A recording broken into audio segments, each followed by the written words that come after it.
Un saludo, como siempre, a nuestros amigos de la clase política de la región Cusco y de manera especial nuestro saludo a la amplia sintonía ciudadana de la gran ciudad del Cusco y nuestros amigos de provincias que a través de la repetición de nuestro programa en estaciones locales televisivas se conoce nuestros puntos de vista y hemos logrado también allí ir posicionándonos con lo que es el aporte básico nuestro para la clase política y la ciudadanía, análisis económicos y políticos para nuestra región. Quiero empezar el programa del día de hoy con un comentario sobre la visita del Papa y algunos debates, algunos análisis que se han venido formulando a raíz de los hechos en las visitas que se ha tenido, sin duda, en el Perú y también en Chile. Para el caso del Perú se dice de que no ha sido muy masivo la movilización de gente asociada a esta visita. Si vemos la misa organizada en la base aérea de Lima, en Lima, las fotos muestran efectivamente poca gente. Si vemos, sin embargo, la cantidad de gente movilizada en el norte fue fabuloso. Si observamos además el seguimiento masivo de esta visita y los discursos a través de la televisión, sin duda también fue bastante masiva la inquietud de la gente por estar mirando, especialmente en la televisión, ¿no?, el recorrido, la agenda, el programa del Papa Francisco. Sin embargo, respecto a la visita de Juan Pablo II, el año 1987, si no me equivoco, en un país de 17 millones de peruanos, porque ahora somos 30, 31, la cantidad de gente que movilizó el Papa Juan Pablo II era en verdad multitudinario. Asociado a esa comparación, lo que hemos visto con el Papa Francisco, sin duda pareciera que ha significado menos gente, toda vez ha movilizado menos gente en un país que tiene más población. Tratando de hacer los análisis de por qué ha sido esto, es muy normal formularse algunas hipótesis. Una es que podría ser que la gente no creyente está avanzando, o sea, son cada vez más. Lo otro es de que la afiliación a otro tipo de religiones también estaría avanzando. Sin embargo, no hay forma de saber, de conocer o tener información para estas dos hipótesis o explicaciones iniciales de esta posible movilización relativa menor de gente respecto a Juan Pablo II, de nuestro actual Papa Francisco. Sin embargo, hay algo que podría aproximarse a una explicación de esta posible evaluación que muchos hacen de poca movilización respecto a Juan Pablo II. Ocurre que el Papa Francisco es bastante controversial. Él es de la red caviar, de la red de los izquierdistas, ¿no? Ha sido y ha estado fuertemente comprometido con los grupos de peronistas izquierdistas en Argentina, y el sector conservador de la población en América Latina y el mundo simplemente no lo simpatiza mucho. En el caso de Chile, si es cierto que ha movilizado muy poco, ellos tienen la mitad de población de nosotros, naturalmente. Si en Chile ha movilizado poco, peor aún, porque allí los conservadores son una fuerza considerable. Entonces, por un lado, habría eso. No ha movilizado ni generado inquietud, interés en amplios sectores conservadores de la población que son profundamente religiosos. Y por otro lado, los amiguitos de izquierda caviar, que son aliados del Papa, no han movilizado nada para él.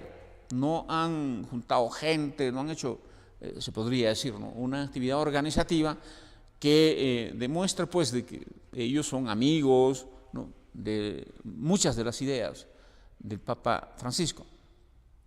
Entonces, por un lado, los conservadores no se movilizan y por otro lado, los partidarios del Papa en algunos aspectos de ideología, tampoco. Esa podría ser una explicación de por qué, en términos relativos respecto a Juan Pablo II, se ha observado esto. Ahora, para la política peruana, esta visita al Papa de 3 días se esperaba que influya mucho en el debate que tenemos, en la agenda política que tenemos.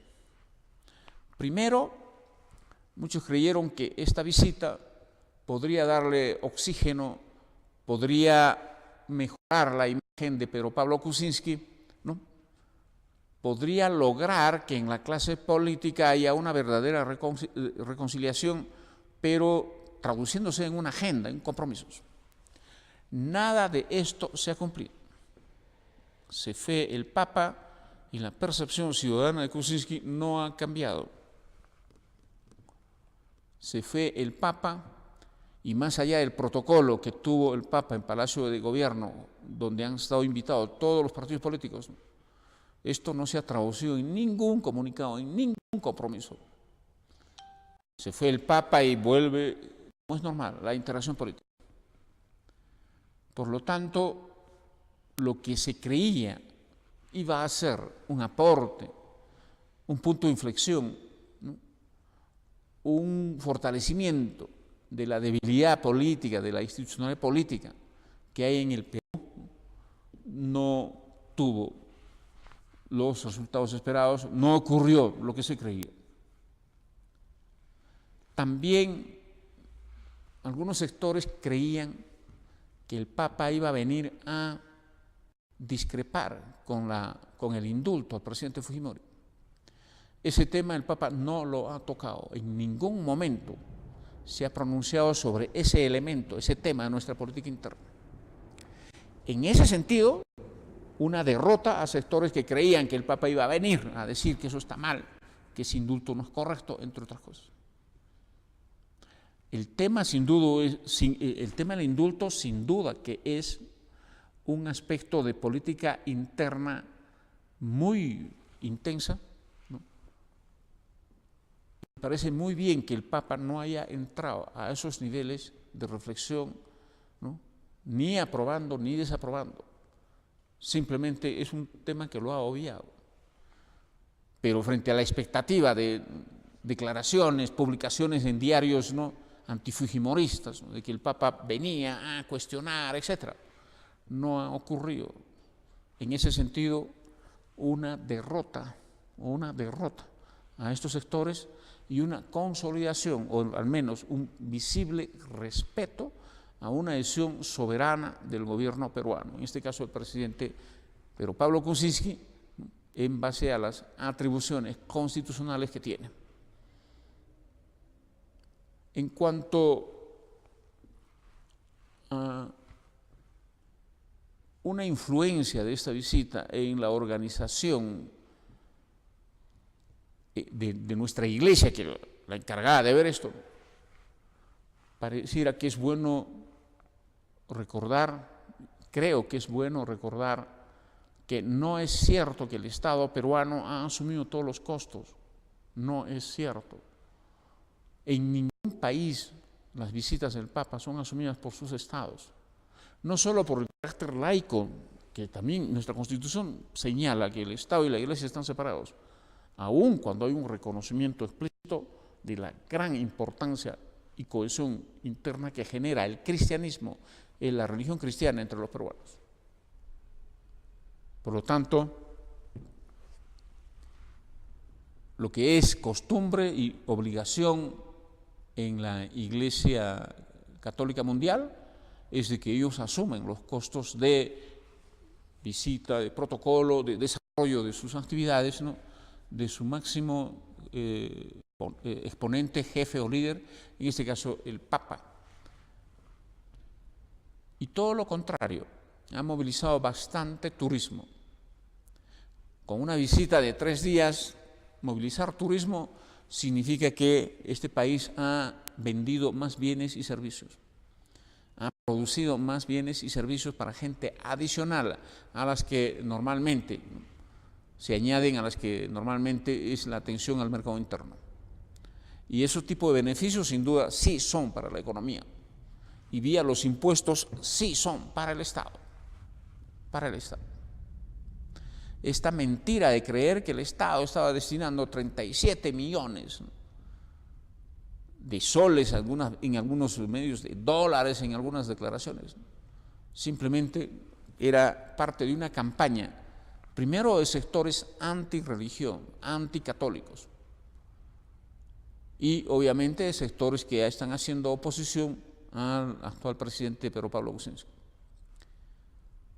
Esta aclaración es importante reiterarlo porque en verdad no sería correcto que los estados asuman los costos de una visita. Y más aún cuando la Iglesia Católica es una institución grande, con muchos recursos, muy poderosa. De tal suerte que, por lo tanto, esta línea de autofinanciamiento de sus actividades, ¿no?, del desarrollo de visitas, entre otros, del Papa, ¿no?, como de costumbre, siempre ha sido asumido por la Iglesia. De manera directa, inmediata, los, ¿no?, máximos organizados, financiados por las instancias máximas de la Iglesia y sus respectivas autoridades eclesiásticas. Este es, por lo tanto, un primer comentario sobre la visita del Papa. Ojalá esto haya significado un fortalecimiento de algunos valores que protege la Iglesia cristiana. El Papa Francisco defiende la familia, defiende la vida. La Iglesia Católica es uno de los baluartes en defender estas instituciones y la visita del Papa esperamos que haya significado en los sectores, ¿no?, creyentes, ¿no?, activos o no, de la Iglesia Católica, lo fundamental, el fortalecimiento, compromiso de seguir defendiendo que la familia es el hábitat natural de los individuos y que los individuos viviendo en familia son la célula fundamental de una sociedad y que la fe, las creencias, ¿no?, en una forma de entender a Dios, ¿no?, asociado a practicar, respetar, seguir aceptando el ámbito de acción de vida humana en las familias y la sociedad. Esperamos que todo eso se haya fortalecido con la visita del Papa. Entre sus principales objetivos no dudo de que está eso. Por lo tanto, podríamos concluir de que se espera que los sectores conservadores que defienden la vida, la familia, ¿no?, el matrimonio, ¿no?, los temas de naturaleza, por ejemplo, que la especie humana está compuesta por hombres y mujeres. Todo, por lo tanto, podríamos decir toda una ideología religiosa. En este caso, más se habla de teología. Y este componente fuertemente conservador se espera que se haya fortalecido. Reitero mi preocupación de por qué los sectores de izquierda no se han movilizado para, ¿no?, de repente coordinar o presionar con el Papa, ¿no?, la defensa de ideología de género, ¿no?, o la forma a veces, ¿no?, de tono alzado con que el Papa cuestiona la economía de mercado, ¿no? Porque el Papa tiene una ideología izquierdista en lo que es economía, ¿no?, y se pone un poquito, ¿no?, a veces, ¿no?, se pone de lado de sectores, por ejemplo, el famoso movimiento gay, ideologías de género, etc. Por lo tanto, reitero, es una inquietud de por qué no han movilizado, ¿no?, gente en función de, ¿no?, lograr que el Papa pueda hablar fuerte en cosas que coinciden con los sectores de izquierda. Sin embargo, hay que reconocer que la Iglesia peruana está liderada por sectores conservadores a través del Monseñor Cipriani. Yo no sé si eso ha influido bastante en la agenda del Papa. Nadie dudaría que no. Es obvio que la Iglesia anfitriona y sus autoridades, ¿no?, han influido bastante en la agenda que ha desarrollado, ¿no?, el Papa Francisco en su visita de estos 3 días. Luego de que se ha ido, no ha habido muchos comentarios, en otra palabra, no ha movido mucho el ámbito del análisis, el ámbito de la polémica sobre esta visita, su importancia, sus consecuencias y algunas características en las que se ha desarrollado. Eso también es algo es otro de los elementos de evaluación que se podría hacer de esta visita. Es muy importante, sin duda, respetar todas las confesiones. Cuando se separó el Estado de la Iglesia, instaurándose, ¿no?, los estados laicos, la humanidad dio un gran salto, pero estrictamente en base a una fundamentación completamente republicana y liberal. Republicana en el sentido de que el poder emana de la soberanía traducida o expresada en elecciones, y que estados manejados desde un punto de vista de fe y de Dios no era correcto, porque el tema de confesión y de fe es de libertad individual. Todas las personas tienen el derecho de rezar como quieran, incluso no creer en Dios es parte de la libertad. Entonces, este hecho que marca en verdad, ¿no?, una postura o una posición republicana por el lado de que el poder lo maneja gente que sale del voto popular, y liberal en el sentido de que la libertad, ¿no?, en todas sus expresiones de los individuos debe estar garantizada.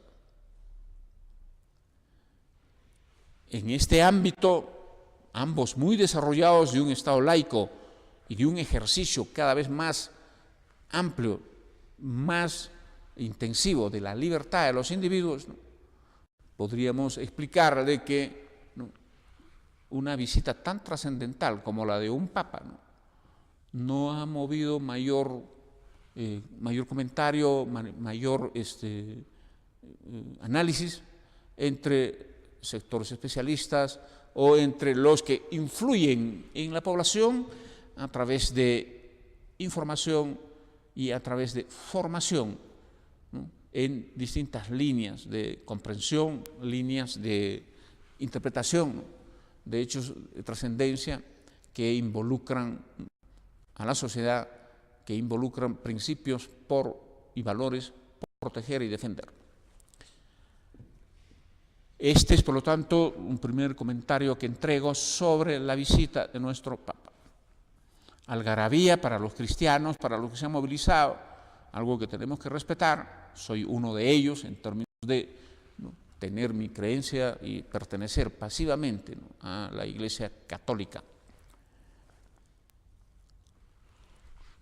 Un segundo punto que quiero comentar es el comunicado que ha sacado la Defensoría del Pueblo respecto al indulto del presidente Alberto Fujimori. Esto sí está generando fuerte movimiento, fuerte ruido en nuestra clase política y en los debates. La Defensoría del Pueblo es una institución nueva creada en la Constitución de 1993. Se trata de que es necesario una instancia que proteja a los ciudadanos del abuso del Estado. Las formas de abuso del Estado a los ciudadanos se expresan de distinta manera. Desde, por ejemplo, el burocratismo, el tramititis a las que somos sometidos en instituciones públicas cuando gestionamos algún certificado, alguna licencia, entre otros.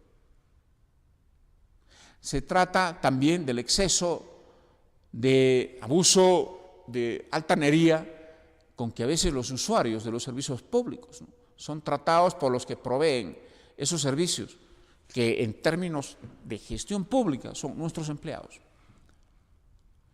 Muchos sectores del pueblo no saben de que los mandatarios de los empleados públicos somos los contribuyentes, porque somos los ciudadanos que a través de nuestros impuestos otorgamos el financiamiento a instituciones para que, en base a un equipo humano y otros recursos, provean determinados servicios, ¿no?, para sectores de la población. Sin embargo, la tradición hasta hoy pareciera de que, ¿no?, tenemos demasiado miedo, ¿no?, y estamos muy distantes a entender de que somos los contribuyentes, los empleadores de la burocracia pública. Y en base a esa distorsión o falta de información, existen pues excesos que cometen la burocracia contra la población. Muchas veces es esta la explicación de tener un Estado demasiado lejos, ¿no?, de las necesidades de la gente, y que llegar a sus instancias para participar, para comentar, para aportar, ¿no?, es visiblemente casi imposible. Y se ha hecho la Contraloría, la Defensoría del Pueblo para eso, para aproximar a la ciudadanía con el Estado, para evitar, para eliminar abusos de todo tipo del Estado a la población. Si esa es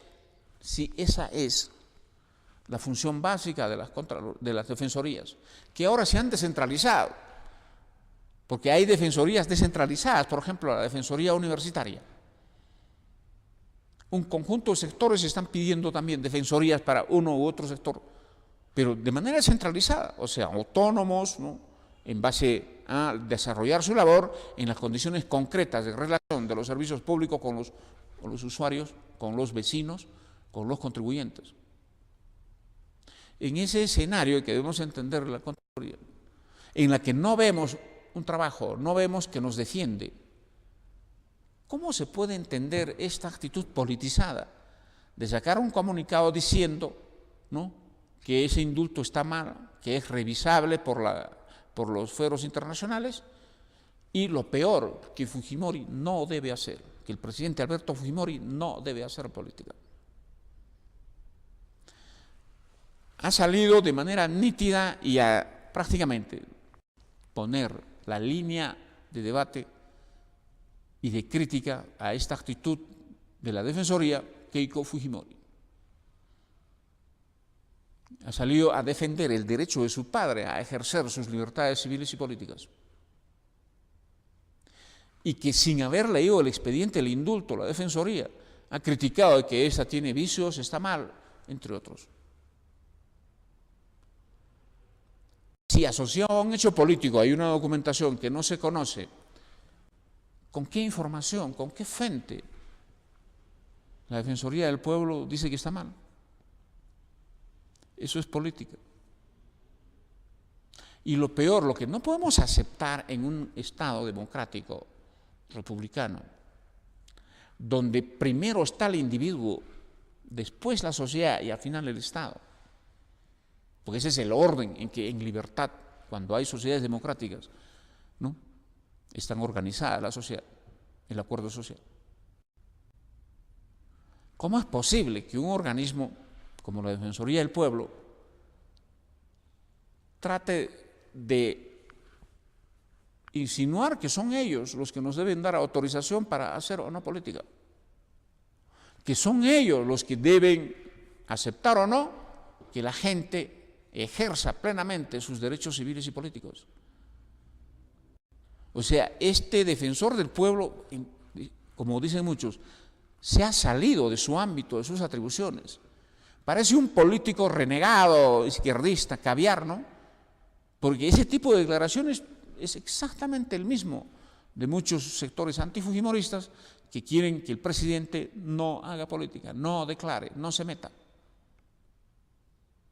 Y esto es típicamente actitud fascista. Solo en los fascismos, en los regímenes fascistas, el Estado es el que autoriza límites de acción, el que regula, el que dirige, ¿no?, formas de ejercicio de libertades, el que niega, el que autoriza en algunos casos.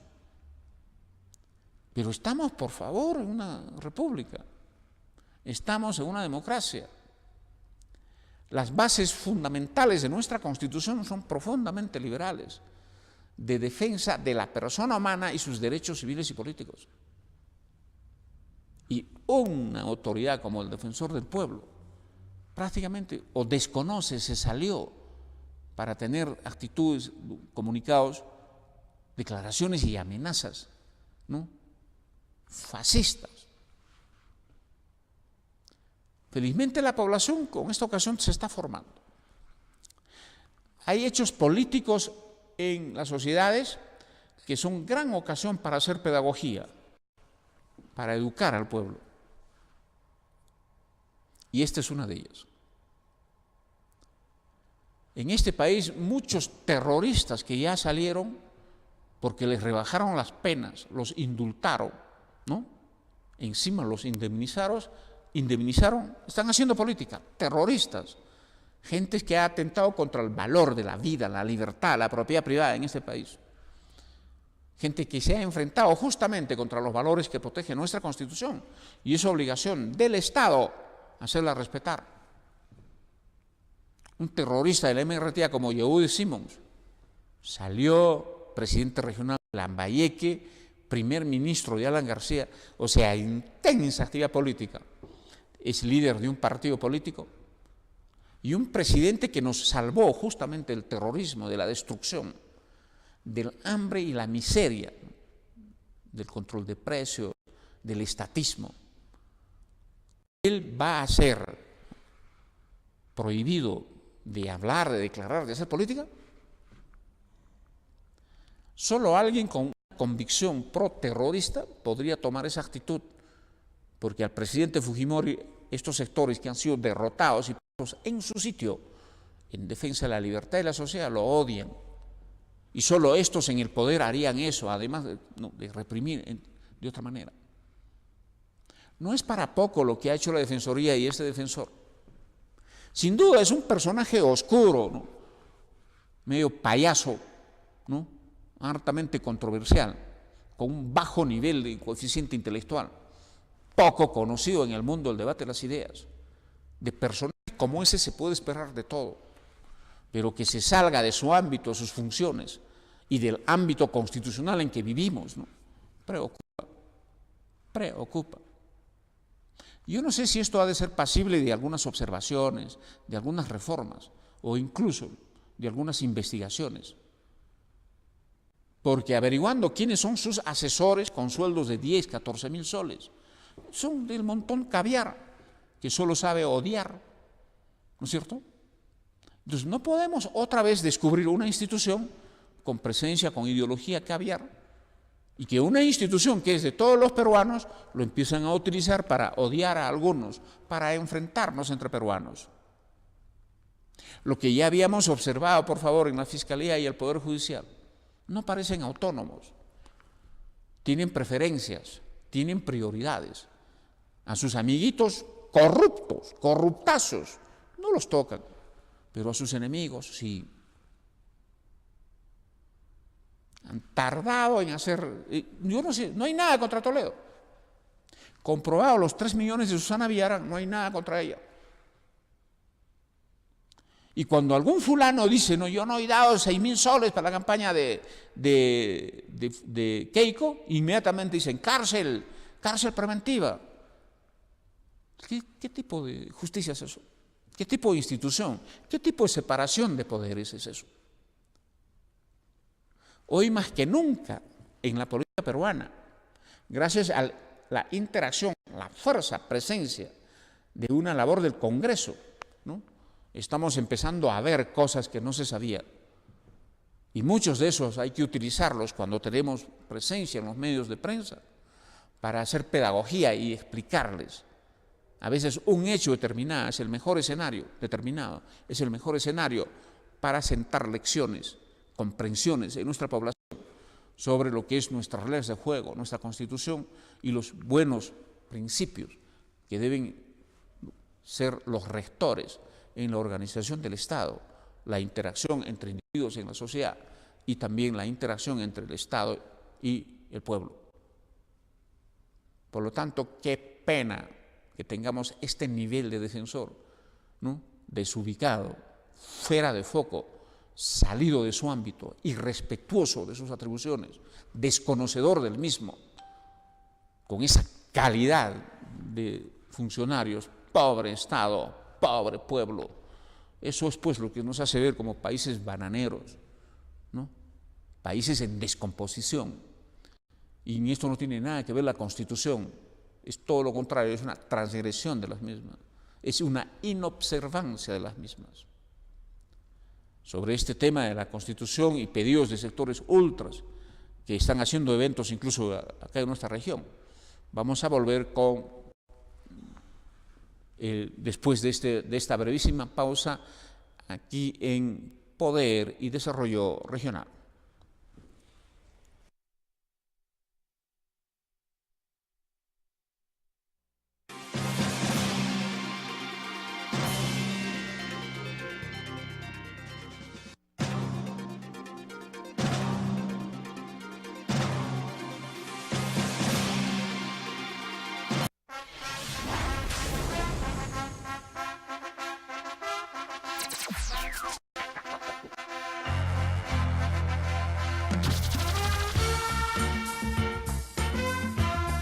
El Diario del Cusco, un diario de verdad.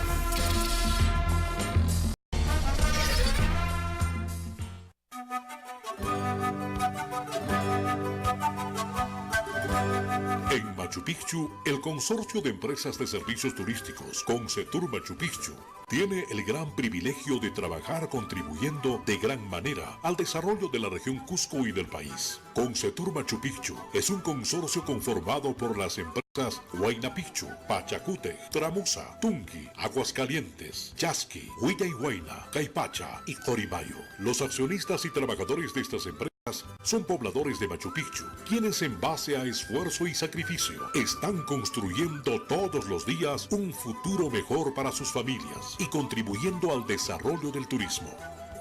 Concetur Machu Picchu sigue trabajando por el desarrollo de Cusco y del Perú. ¡Feliz 22 aniversario Concetur! ¿Cansado de tener un internet muy lento? Mejor pásate Impecable, la mejor velocidad de internet por fibra óptica, y actualmente es el medio de comunicación más rápido en el mundo, y gracias a ella podemos lograr transmisión de datos de alta velocidad, mejor calidad de video y sonido, y Wi-Fi para más dispositivos. Pásate a la fibra óptica con Impecable. Ubícanos en Urbanización Túpac Amaru, San Sebastián, o llámanos a los teléfonos que aparecen en pantalla. Visita nuestra página web www.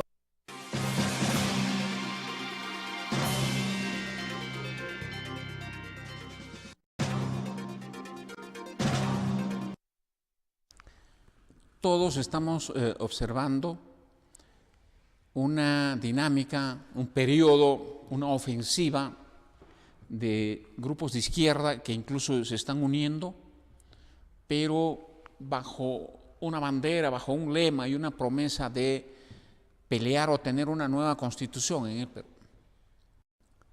Una constitución política son las reglas de juego con las cuales creamos un país, una nación, en un territorio determinado, con presencia de población, sus actividades, su representación política, ¿no?, sus derechos, sus libertades, los límites a los mismos, ¿no?, la forma de organizar el poder, entre otros, está establecido en sus constituciones políticas.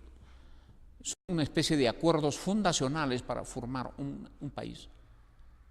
Normalmente sí, es cierto que a veces Estado significa territorio, población, organización, ¿no?, de esa población, ¿no?, dentro del territorio. Y nosotros tenemos una Constitución que este año va a cumplir 25 años. La tradición desde la independencia, desde 1821, es organizar un Estado en base a una Constitución republicana. Lo republicano básicamente es un diseño en la que el ejercicio del poder no puede estar centrado en una sola persona, como eran antes los estados y los mandatarios teocráticos, esos que asumían el poder de manera hereditaria, prolongando una forma de entenderlo y de asignar el poder, ¿no?, desde las épocas fundacionales, ¿no?, desde que se creó el Estado, en uno u otro punto donde surgieron, ¿no?, sociedades y países. Han habido interrupciones de dictaduras militares. Determinados componentes de ese Estado constitucional y esas constituciones no siempre han sido desconocidas. No es fácil desconocer toda una constitución para gobernar de otra manera, salvo que se cambie totalmente la forma y concepción del ejercicio y concepciones de ejercicio del poder en dictadura.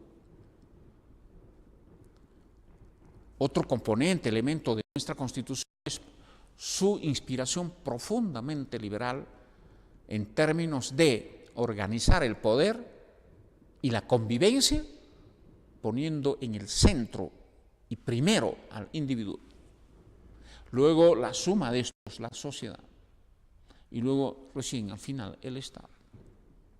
En sociedades totalitarias como Cuba, la ex Unión de las Repúblicas Socialistas, o en Corea del Norte, la estructura, la organización del Estado es brutal, porque primero es el Partido Comunista, después es el Estado, después es la sociedad y al final el individuo.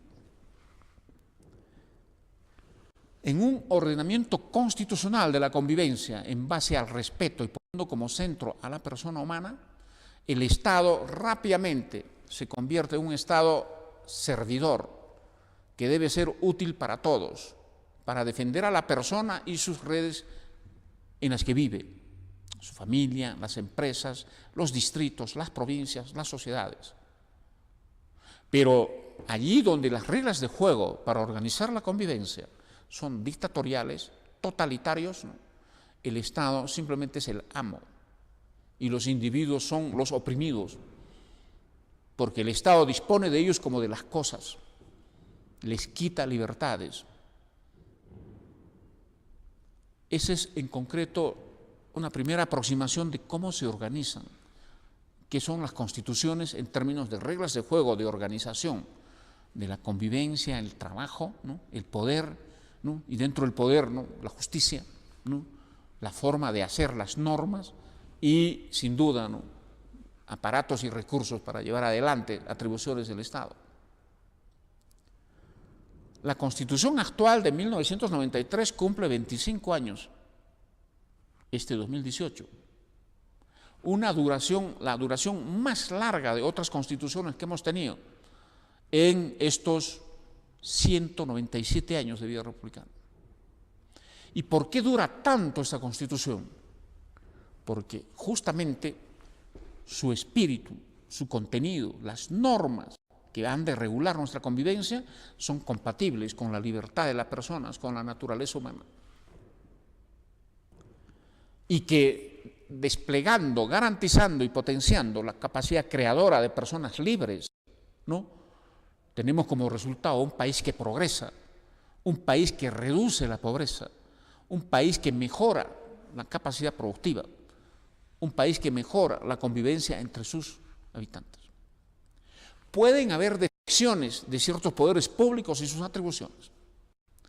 Nos preocupa una policía ineficaz. Nos preocupa una justicia ineficaz y politizada. O preocupa el uso del poder para agarrar recursos públicos, ¿no?, y dividir a los peruanos.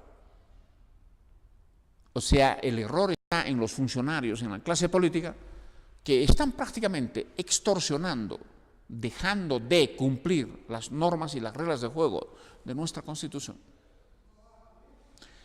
Todos estos elementos y debilidades pueden ser y son parte de la agenda que vamos a denominar ¿no?, nuestra agenda sobre reforma del Estado, sobre reforma del sistema político. Pero las buenas normas de la Constitución están ahí, el problema es que se están incumpliendo. Hay mucha gente que se está aislando de esas normas al ejercer sus atribuciones.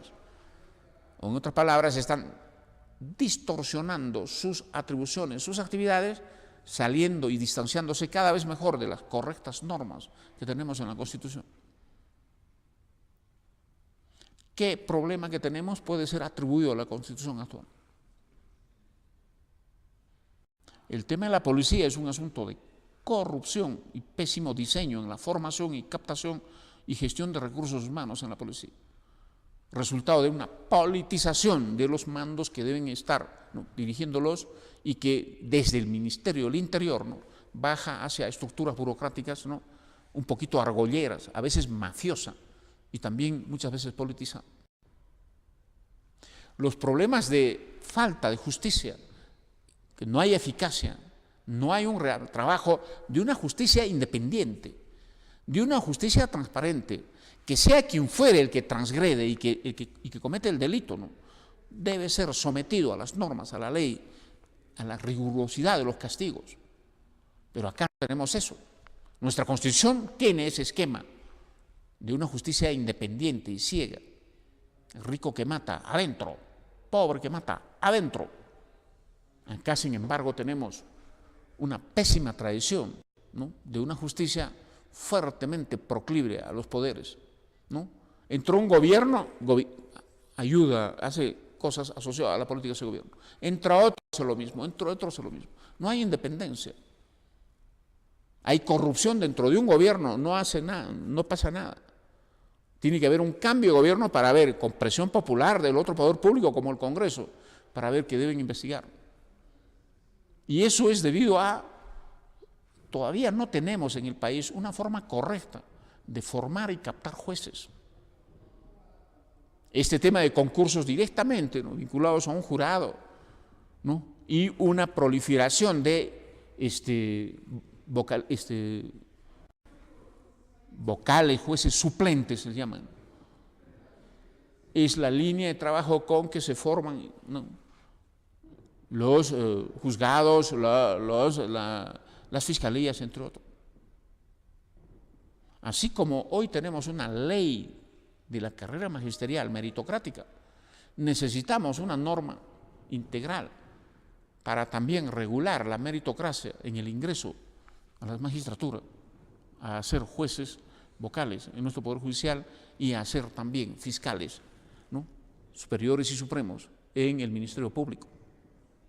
Porque en ausencia de este tipo de normas influye el poder y la labor, por lo tanto, de esos digitados, de esos favorecidos, no va a ser en lealtad a la institución, ¿no?, las normas por las cuales se ha creado, sino a quienes me han nombrado, a quienes me han puesto en el cargo. Y entonces se abre un ámbito de abuso, de impunidad, porque la justicia va a estar lejos de que te hagan algo si eres tú quienes los ha colocado. De eso no tiene la culpa nuestra Constitución. Se ha puesto un Consejo Nacional de la Magistratura para que sea una instancia encargada de hacer buenas elecciones. Y luego conocemos de que está totalmente politizada y a veces una representación impertinente en las mismas. Por eso es de que hay un proyecto de ley para reformar su composición. Muy lejos estamos, sin duda, de ejercer plenamente, de poner en funcionamiento pleno el esquema y modelo republicano de organización del Estado. Lo lejos que estamos no es para pensar en otro modelo, sino para ver cómo nos aproximamos a ella, cómo logramos efectivamente encajar, ¿no?, a las personas, a los funcionarios, ¿no?, en la esencia, las atribuciones, ¿no?, de un conjunto de instituciones que tiene nuestro país. Y ahora nos vienen, ¿no?, sectores izquierdistas comprometidos con el hecho de corrupción más grande de la historia, además de vendepatrias, de esos que desde Toledo hasta PPK, ¿no?, han trabajado con Odebrecht y en promedio nos están haciendo pagar a los peruanos 4 lo que vale 1 en base a estas coimas, adendas. Estos que con las manos en la masa han sido coimeados Estos sectores que por lo tanto han gozado, han vivido, ¿no?, con 5 gobiernos, desde Pañagua hasta hoy, ¿no?, ahora nos dicen que van a luchar por una nueva constitución. Cuando salimos al debate siempre hemos creído, la constitución chavista, quieren que el Perú sea como Venezuela, ya lo hemos sido. En la constitución apresta y en el primer gobierno de Alan García hemos visto los frutos, la desintegración, la miseria, la destrucción de una sociedad, de una economía en base a esas reglas de juego, de control de precios, tasa de interés, tipo de cambio, control de salarios, de empresas públicas, de estatizaciones, ¿no?, de un Banco Central de Reserva que tenía como finalidad emitir papelito de dinero para darle al gobierno. Esa era la constitución que nos ha llevado a lo que todos conocemos, el apocalipsis de Alan García I. Y eso es lo que hay ahora en Venezuela. Colas, miseria, racionamiento, represión a quien suele enfrentarse a esa injusticia, muerte. Y siempre hemos dicho, ¿es ese modelo el que nos ofrecen? Reiteradamente, Verónica Mendoza ha dicho, Chávez es mi referente. Claro, ¿y qué es Chávez? Un modelo de construcción de sociedad, un modelo de conducción del Estado. Entonces pide una constitución chavista. Y los peruanos hemos vivido, hemos sufrido. Y todos los que no han vivido y sufrido ven en televisión, en noticias, qué es ese sistema. Y ya tenemos en el Perú 80.000 venezolanos que nos pueden contar con detalles por qué fugan, por qué salen, cómo es esa economía, esa sociedad. Pero ahora nos vienen con otra novedad. No sería la constitución chavista su modelo. Su lucha por nueva constitución dice que es más o menos el modelo de Bolivia. Una constitución de más de 400 artículos y que prácticamente clasifica a individuos de distinta manera. Le genera más derechos de importancia a una raza determinada, la aymara, en contra de las otras y especialmente en contra del mestizaje, que no tiene una estructura de poderes separados. El presidente, en este caso Morales, que ya está más de 14 años, o va a estar, ¿no?, es el que manda, el que decide. Una estructura de jueces que es apéndice de los objetivos y el juego político del Poder Ejecutivo y su presidente. ¿No es cierto? Miren, por ejemplo, lo que ha pasado. Hace 2 años hubo un referéndum para ver si Evo Morales puede o no volver a postular. Y fue derrotado, teniendo todos los recursos del Estado, fue derrotado. Y esa derrota no solo fue el cansancio del pueblo boliviano a ese modelo, a esa discriminación, a ese racismo, también fue el fracaso de ese modelo en términos de desarrollar esas economías. Y luego ahora, ¿no?, muy creativamente, muy intelectualmente, ¿no?, una corte de la justicia boliviana, en base a un artículo de que todas las personas tienen derecho a participar, a gobernar y ser gobernado, han dado una sentencia de que Evo Morales sí puede postular porque es su derecho constitucional. Por favor, el ejercicio y la garantía del mismo, en términos de los ejercicios civiles y políticos de los ciudadanos, en todas las constituciones democráticas, republicanas, ¿no?, está garantizado. Pero el acceso al poder, las veces en que se puede acceder, también en la misma constitución, tiene sus límites y tiene sus condiciones. Uno es, ¿no?, ponerle límites a la reelección, otro, referéndums para ampliar los límites. Y todo esto lo ha agotado. Las veces que podía postular ya agotó Evo Morales. Quería utilizar el instrumento del referéndum para ampliar, fue derrotado. Y ahora 3, 4 jueces, ¿no?, genuflexos, leyendo los primeros artículos de derechos, ¿no?, de participar en la política de la gente, ¿no?, sabiondamente, ¿no?, genialmente, establecen de que es su derecho volver a postular porque está en la Constitución. Eso hay que ser payaso, genuflexo, para creer que eso es una gran interpretación con la cual abusivamente ahora Evo Morales se prepara para postular otra vez, para perpetuarse, en otras palabras. Es una constitución que lo han hecho, ¿no?, congresistas, ¿no?, mediocres, ¿no?, haciendo una amalgama, una ensalada de todo, y luego aprobado simplemente a ese nivel burocrático. No ha habido ningún referéndum, ni para armar una constituyente, ni para aprobar en referéndum esa constitución. Y cuando digo que no sirve para nada, más allá de dividir, Bolivia es un país prácticamente dividido. Tampoco sirve para promover la economía. Los supuestos índices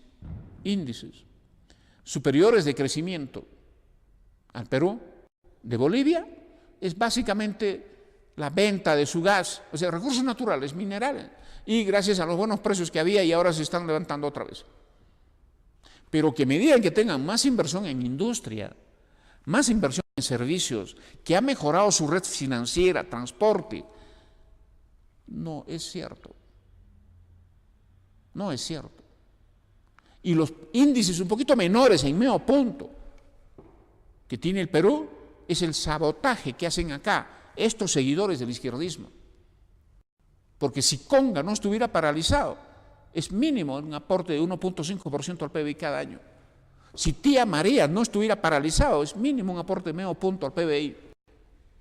Entonces, no es que comparamos una forma de organización que no tiene ningún problema en su implementación con otra y que aparece esta, un poco mejor. No, acá hay sabotaje. Con solo Conga nunca nos alcanzaría en PBI. Para no hablar ya de la cantidad de inversiones trabadas por ecologistas, por tramitites, entre otras cosas, que son sabotaje a estos sectores que se han infiltrado en el Estado para hacer esa labor.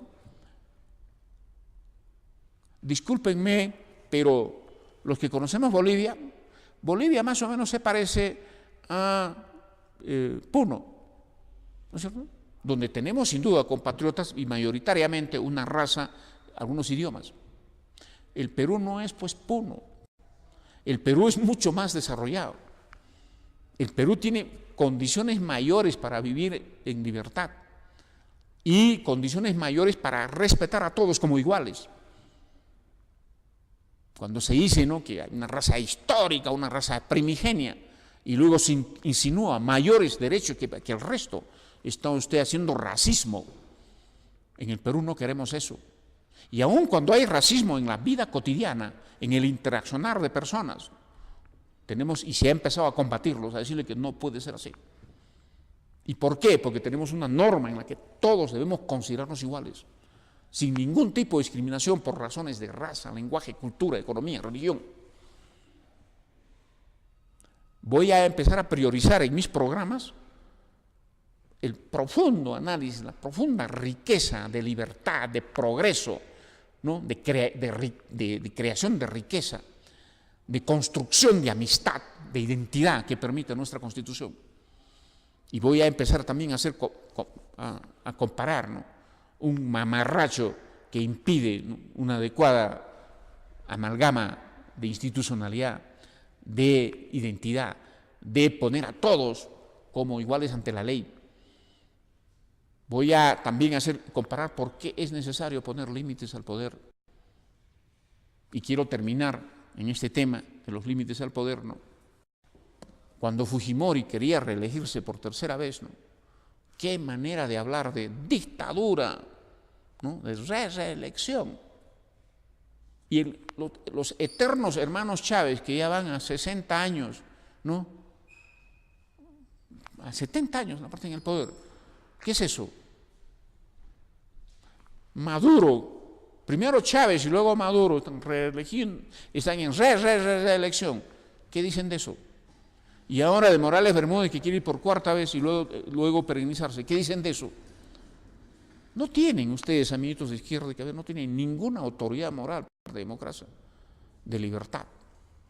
Y por favor, no nos vengan con esta novedad de una constitución, ¿no?, un poco racista para un país atrasado, ¿no?, una malagua reglamentarista, ¿no?, que solo va a servir para perpetuarse en el poder, ¿no?, de un presidente sin duda bajo nivel, bastante ignorante, ¿no?, pero que no sé por qué algunos amigos los endiosan. Será porque nunca han entrado a un debate serio, profundo, con argumentos. Estamos listos para enfrentar esta ofensiva, para salir al debate y educar al pueblo, Y ese tipo de amenazas no podemos permitirlo. Con esto, mi gratitud por su sintonía, al periodista Washington Alosilla por cedernos 1 hora de producción directa y otra de repetición.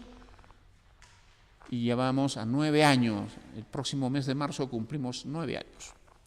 Muchísimas gracias por su sintonía y hasta el próximo programa.